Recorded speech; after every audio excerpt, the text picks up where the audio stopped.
Well, hello everyone. Nice to see you here again. And welcome to Somnium VR1 1 year later update. I thought I'll make this video because it's a pretty significant milestone for us.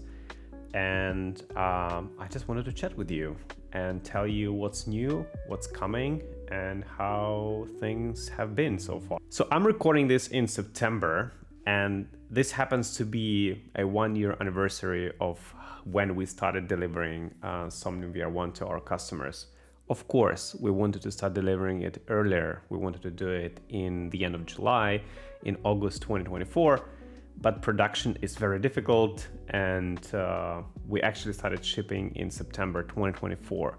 So it's 1 year, and now, actually in the beginning of this month, we shipped the final backlog of orders to all the pre-orders which spiked in the beginning. So now all the customers who pre-ordered VR1, they got them all across the globe.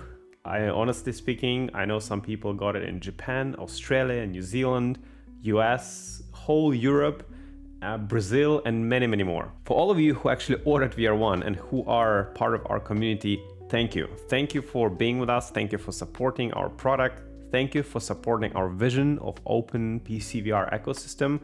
That really means a lot to me, means a lot to the whole team. So on behalf of the whole team, thank you. So now, actually, the good news is that as of right now, as of September 2025, if you order VR1, your delivery times are actually anywhere between 1 week to 2 weeks. We actually had customers who already ordered VR1 recently, and they were able to get it within 4 days from the order, because we ship by batches, and they happened to be at that batch, and the shipment was 4 days, which is a total record for us. For some of you who waited more than 6 months, I'm pretty sure this sounds like a shocker, but that's where we are right now. We actually can ship, and the production is streamlined, and things are happening, which is great. So for those of you who waited and who supported us in the beginning, thank you. And for those who are planning to order, you are now lucky, because your waiting times are way lower than they used to be.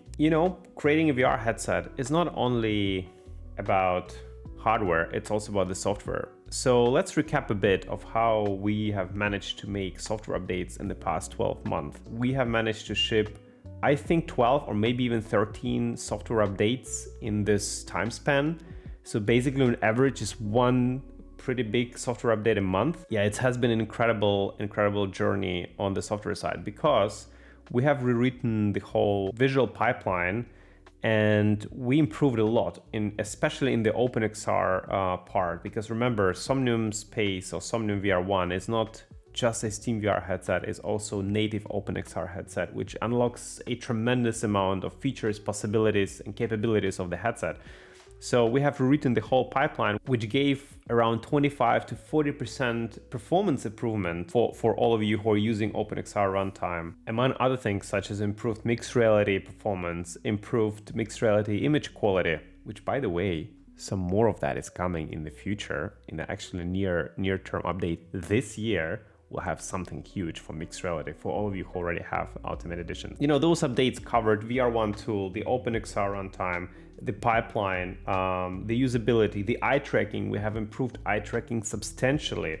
Both the calibration process, whether it's 1-point calibration or 10-point calibration, or even the performance of eye tracking has been improved. So lots of things has been done. We have been releasing it and explaining and adjusting and making sure that things are working. Not everything is perfect. The VR1 is one of the most complex and capable headsets on the market right now. So of course, when you push things to the limit, and our customers do push, you guys do push it to the limit, some things always, at the edge, some things might not work as some customers think they should or as they imagine. And of course, we try to improve every aspect of that. Imagine things like cockpit masking out, to have the motion compensation on the moving platform while you're flying, so you see your cockpit and everything else is actually so you see your cockpit in real life with through the pass-through, and everything else is VR. Those are very complex scenarios, and Somnium VR works with that, and it's really good. There are some edge cases which we're still working on, and we're also listening to the feedback from the customers. And there are some things which we're still working on, such as open sourcing eye tracking, which is coming, and it's coming soon, and several other things which we have not forgotten. We actually improve things step by step, and we can't jump over some of the things. So software updates, 12 updates or 13 updates in 12 months, I take it as a huge effort. And one thing I want to tell is that making an R&D for a headset or creating a headset, some people think it's just the hardware part. Creating a headset costs millions and millions of euros. I would say 50% of that R&D cost is software. Making a headset, a native OpenXR headset with all the capabilities and feature set like VR1 has, costs a lot of money and a lot of work. Tens of thousands. At this point, I would say probably closer to 100,000 hours of work of engineers to actually make the software work. Tremendous cost, tremendous effort. And when you look at the headset, making a SteamVR headset, native SteamVR headset, which runs only based on the SteamVR, it's fairly simple. You don't need to, you don't need to do and maintain the whole OpenXR ecosystem. But we believe that the headset should be as capable as possible. And some features they need OpenXR, and therefore we maintain both. Which again, I'm very proud of our team. And the headset is incredibly capable in that respect. Obviously, no subscriptions needed. You get the headset, you can use all the features immediately and forever. You can do lots of things with the headset. It's open modular and blah, blah, blah. You know the drill. But what I'm trying to say is it's a lot of effort. So if some things sometimes on the edge cases don't work as intended, whether it's Le Mans or iRacing and Microsoft Flight Simulator 2024, 2020 and DCS and Explain, and there's different things because you use different tools. Bear with us, we're working with you, we're listening to your feedback, and we're adding those functionalities as we speak. Thank you for your patience, thank you for your feedback on our Discord for each feature set.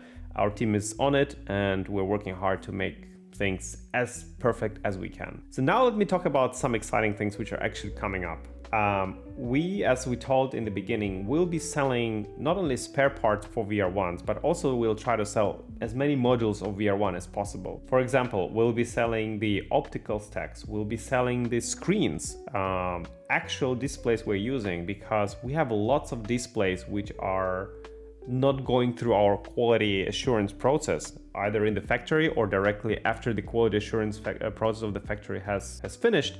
I check personally all the headsets, and sometimes I do find some of the inconsistencies, whether it's a color or some defects, whatever. But some of those displays are actually very usable. So we'll be selling the palettes, because for us, obviously it's a cost, and I know there's a lot of people who are tinkering and trying to tinker with the headset. So we'll be selling the palettes of 12 displays on our eShop as the B-stock displays. So they'll be obviously marked as a B-stock display. We're not selling them as a new or something. We'll be selling them at a significantly reduced price because we just want to get rid of some of the B-stock we have, but also allow you guys to tinker and do stuff. So we'll try to sell the optical stack, the lenses, we'll try to sell the screens, we'll try to sell some of the other parts of the headset. Of course, the cables. I mean, some of the customers wrote us and said, guys, my cat loved your cable. It was chewing it all the time, and finally it finished it. How can I buy the replacement cable? Now, we arranged that separately. Of course, we can arrange if you need something urgently, reach out to us. We'll arrange that, no problem. So we'll be selling the cables and many more parts on our eShop. Throughout this year, we successfully partnered and delivered to people with our great partners. We are opticians. People are buying lenses. If you need diopter lenses for VR1, you should buy them at VR Opticians. They're a partner here. And I would recommend, even if your eyesight is close to 100%, but not, I would definitely recommend you buying those lenses from VR Optician, because they really do make a difference. And also they protect your actual lenses on the headset. Also great partner, Studioform. They have created amazing kits for VR1, whether it's counterbalance weights, which look fantastic. They have VR1 logo on them. They're actually ergonomically clickable directly on our strap. whether it's a set of face foams. I use one of those face foams from Studio Form. I really like it. I also like the stock one, but the one is just thicker. Not thicker, but it's wider. But I think it's the thin one. So lots of good stuff from Studio Form. You will find the links for those accessories below this video. By the way, those links are not affiliate links. We're not getting any kickback from those partners. I just want to say it's just they're great products. This channel is not affiliated or whatever. Yeah. So overall, I would say the progress for VR1, both in the hardware part, in the software part, is moving tremendously fast. I know a lot of you wanted to move faster, but there's a limit. There's a limit of how fast we can deliver things, of how fast we can make sure that things are working properly. And a lot of you are using betas, which we release often. Some things in betas are not always working properly, but that's why they're betas. You're testing, you're helping us, we're testing with our team, and that's how we make the software even better. You know, I'm really happy about the progress. I'm happy that we delivered all the headsets which we had to deliver for the pre-orders, which is important for us. You know, now we're delivering to the business clients, to the consumers at a much faster pace. The production is streamlined, and it's really cool place to be right now. And I'm happy for that. And thank you again for those who believed in the product earlier, ordered earlier, and waited for sometimes 6 months, sometimes even slightly longer. Thank you very much for your patience. I know vast majority of you love the headset and are using it every day. So that's awesome to know, and actually warms my heart. For sure, for real. I do often get a question from people, whether it's on Twitter or whether it's on Discord or via email or when they meet me. The question I get all the time is, when VR2, Artur? When is going to happen? When is the VR2 happening? Let me say some things. You know that we are investors in Hypervision, and these guys are doing some incredible stuff and some mind-blowing Star Trek stuff with the optics, whether it's optics for wide pancakes with 180 degrees or up to 180 degrees horizontal FOV, humongous sweet spot, great brightness and stuff, or even further enhancing a 4-tile display optics of 240 degrees or up to 240 degrees optics. All of that is happening is an R&D, and we test a lot of things. We test all the possible displays we're getting from the manufacturers. We're testing all the optics we're creating ourselves. We're testing various combinations of those, and of course, I'm testing also all the headsets on the market, and some of them you'll see on my channel as the reviews. Some of them you know my stance on, but generally speaking, at this point, when we talk about VR2, when is the next headset? For me to make something like VR2, I would need to see such a huge leap forward in the crispiness, brightness, FOV, and clarity, and sweet spot, and all the aspects of what makes the headset from VR1. So the jump from VR1 to VR2 has to be pretty significant to justify for myself first to make any type of headset, because VR1 is already capable of, for many people, 130 degrees FOV, for some even higher. I'm rocking 134. Some people got even 136. The real value of VR1, what it can do, is 140. So if I would make a VR2, it needs to have at least 160 plus FOV to justify making it, right? But that's just FOV. So brightness needs to be, something addressed, because all the pancakes right now are lower in brightness than what we have in Aspherics in VR1. And brightness is such an important part of immersion, because if you don't have enough brightness, you're lacking lacking the colors, the immersion, the feeling of the presence. All of that is important, and sacrificing brightness almost 3 times as less bright headsets or pancakes as VR1 right now would be a no-go for me. So now brightness has to materialize to make sure that if we deliver a pancake with incredible FOV and incredible sweet spot, it needs to be also bright. Now the clarity, the sizes of the displays, like people think And many people still think that making a VR headset is like, oh my God, well, Artur, you have the lenses, you just slap the micro OLED something, 4K, 8K, 9K per eye, and blah, blah, blah. And then suddenly you have the headset, you put it in the shelf, boom, it's there. No, it doesn't work like that. Every screen is paired with a special optics made for that display. It's like an optical engine.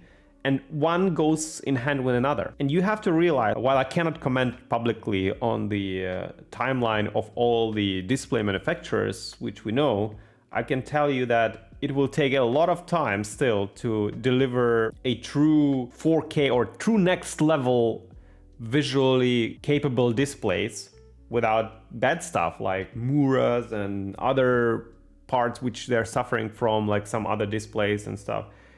It will take time. It takes years to build up the factory, to build up the line, to produce those displays. It takes billions of dollars of investments from those companies, respect to them, to make those displays. They're placing bets. They don't know what will work, what will not. They don't know if 1-inch micro OLED will be the next big thing.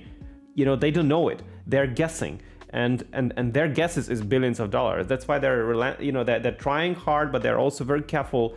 And that's why the innovation is not happening as fast as some of you think and hope. And of course, I would love to have, incredible amount of displays to choose from, but there is none so many to actually choose from correctly. So for us, the VR1 was designed around visuals. We wanted to compromise, to make zero compromise on visuals. And I think we achieved that. It's incredibly clear headset with incredible clarity, brightness, sweet spot, FOV, and binocular overlap. All of that is just, it materialized in VR1. To make something worse of VR2, we're years away from that.